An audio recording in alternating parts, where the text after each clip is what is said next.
आज देश की बागडोर एक ऐसे हाथ में है जो कहता है कि पीएफआई के नाम में भी इंडिया है।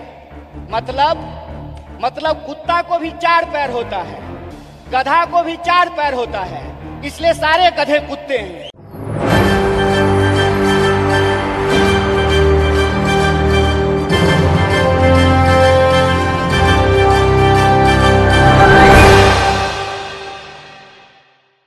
कन्हैया कुमार जब बोलना शुरू करते हैं तो अच्छे अच्छे नेताओं की बोलतियों को बंद कर देते हैं, अच्छे अच्छे नेताओं की चुप्पी करवा देते हैं। और भारतीय जनता पार्टी के नेताओं में तो इतनी हिम्मत है ही नहीं कि वो कन्हैया कुमार के सवालों का जवाब दे दें। संबित पात्रा जो भारतीय जनता पार्टी के प्रवक्ता हैं वो झूला झूल रहे हैं। इन दिनों मैंने कुछ खबरें पढ़ी हैं कि झूला झूलने में मस्त है। भैया उन्हें झूला झूलने दीजिए, क्योंकि सरकार खुद अब लटकती नजर आ रही है। तो सोच रहे हैं कि जब तक सरकार है थोड़ा बहुत झूला झूल लें। खैर, बात अलग कर लेते हैं कि जब संबित पात्रा ही जवाब नहीं दे पाते कन्हैया कुमार का, तो भारतीय जनता पार्टी के नेताओं में इतनी हिम्मत कहाँ। लेकिन इस बार तो कन्हैया कुमार ने पूरे भारतीय जनता पार्टी की ऐसी धज्जियां उड़ा दी, मोदी सरकार का ऐसा आईना दिखा दिया कि भारतीय जनता पार्टी के ये नेता भागते फिर रहे हैं। और भारतीय जनता पार्टी के नेता आज कन्हैया के सवाल का जवाब नहीं दे पा रहे, बल्कि अब ये तैयारी कर रहे हैं कि कैसे अब कन्हैया कुमार को भी सलाखों के पीछे डाला जाए। क्योंकि भारतीय जनता पार्टी यही काम कर रही है, किसी की सांसदी छीन ले राहुल गांधी, निलंबित कर दे किसी को संजय गांधी, किसी पर ईडी सीबीआई बिठा दे, अरविंद केजरीवाल से 9 घंटे पूछता जब नंबर कन्हैया कुमार का है। मैं एक वीडियो अपने दर्शकों को दिखाना चाहूँगा कि कन्हैया कुमार ने सीधे सीधे तौर पर एक बात ऐसी कह दी जो देश के प्रधानमंत्री नरेंद्र मोदी के लिए बहुत बड़ी बात है।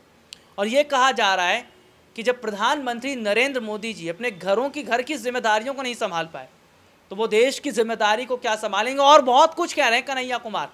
देखिए एक रिपोर्ट।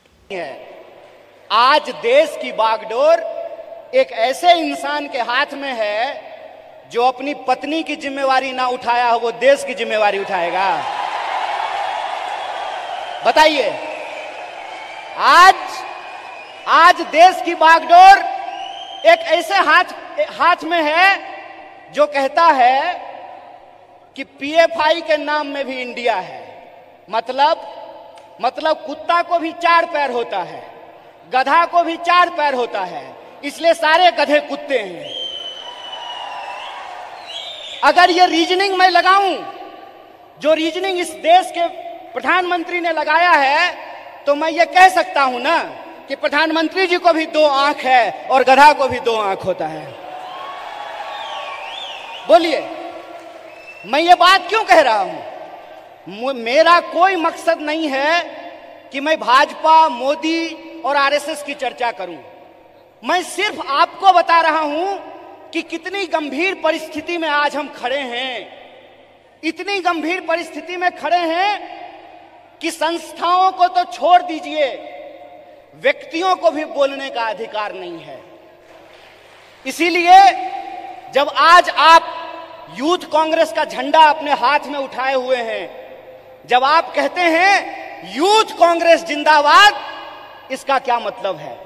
इसका मतलब यह है कि जिस देश की 55% आबादी नौजवान हो, जिस देश में दुनिया का हर 5वां युवक भारतीय हो, जिस देश में 45 साल में सबसे ज्यादा बेरोजगारी हो, और जिस देश में जिस दिन कारगिल विजय दिवस मनाया जा रहा था, उससे ठीक कुछ दिन पहले कारगिल में लड़ने वाले शहीदों के परिवार के साथ कैसी नग्नता की गई है, ये वीडियो आप लोगों ने देखा है।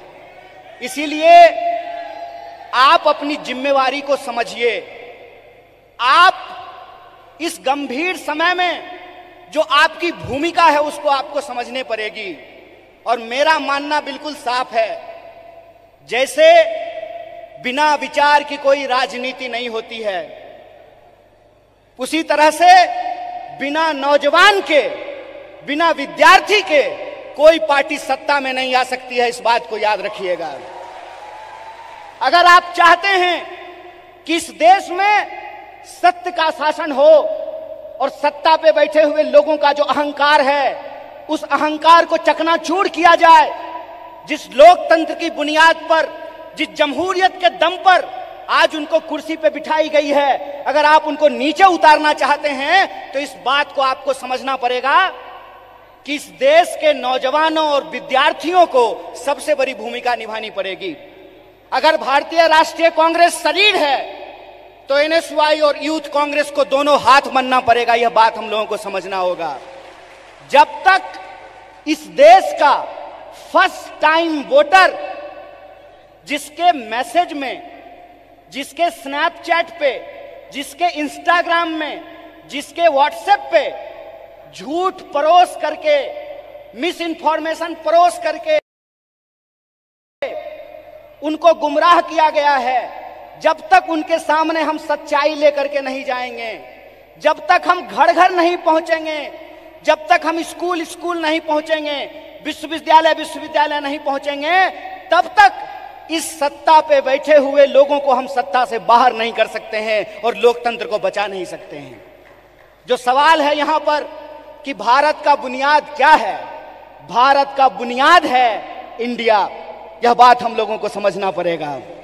भारत का बुनियाद है इंडिया, और वो जो इंडिया है वो इंडिया एक सोच है, और वो सोच को हमको एक एक कार्यकर्ता को अपने व्यवहार में लेकर के आना पड़ेगा। अगर हम महात्मा गांधी का उदाहरण आपके सामने रखें तो किस तरह का एग्जाम्पल हमको देखने का मिलता है। गांधी जी ऐसे नहीं थे कि बुनियाद भारत के कार्यक्रम में आए हैं, कर्नाटक में सरकार भी है तो थोड़ा फोटो वोटो खिंचा करके चल देंगे। ऐसे नहीं होगा। ये मैं आपकी आलोचना नहीं कर रहा हूं, ये मैं अपनी आलोचना कर रहा हूं। गांधीवादी तरीका यह है कि चंपारण में जब किसान लड़ रहे थे तो गांधी जी शहर छोड़ करके चंपारण चले गए, वहीं आश्रम बना दिया, महीनों तक लड़ते रहे और अंग्रेजों को धूल चटा दिया। ये गांधीवादी तरीका है। 100 समस्याएं होंगी, 100 समस्याएं होंगी, 1000 समस्याएं होंगी। बतौर फ्रंटल ऑर्गेनाइजेशन मैं बार बार कह रहा हूं, भारतीय राष्ट्रीय कांग्रेस तभी मजबूत हो सकता है जब यूथ कांग्रेस और एनएसयूआई मजबूत होगा। इस बात का संकल्प हमको लेना पड़ेगा। और वो मजबूती कैसे होगी? वो मजबूती ऐसे होगी, गांधीवादी तरीके से होगी कि हम एक समस्या को उठाएंगे, लगातार आंदोलन करेंगे और जब तक सरकार और प्रशासन को झुका न दें, अपने आंदोलन को वापस नहीं लेंगे। ये तरीका हमको अपनाना पड़ेगा। और एक बात याद रखिएगा, जब आप आंदोलन जीतते हैं, जब आप संघर्ष को जीतते हैं तो टिकट का सवाल अपने आप सॉल्व हो जाता है। यह बात मैं इसलिए कह रहा हूं कि शायद लोगों को इस देश के इतिहास को दोबारा जाकर के देखने की जरूरत है। क्यों? क्योंकि हम उस पार्टी से हैं जिस पार्टी ने इस देश को आजादी दिलाई है। अभी कलाकार ने आजादी की बात की, हाथों की आजादी की बात की, देश की आजादी की बात की, तो एक एक भारतीय राष्ट्रीय कांग्रेस के कार्यकर्ता को गर्व से यह बात कहनी चाहिए कि हम वो लोग हैं जो इस देश को आजादी दिलाए हैं और आजाद देश में आजादी को बचाएंगे भी। इस बात को हमको याद रखना है।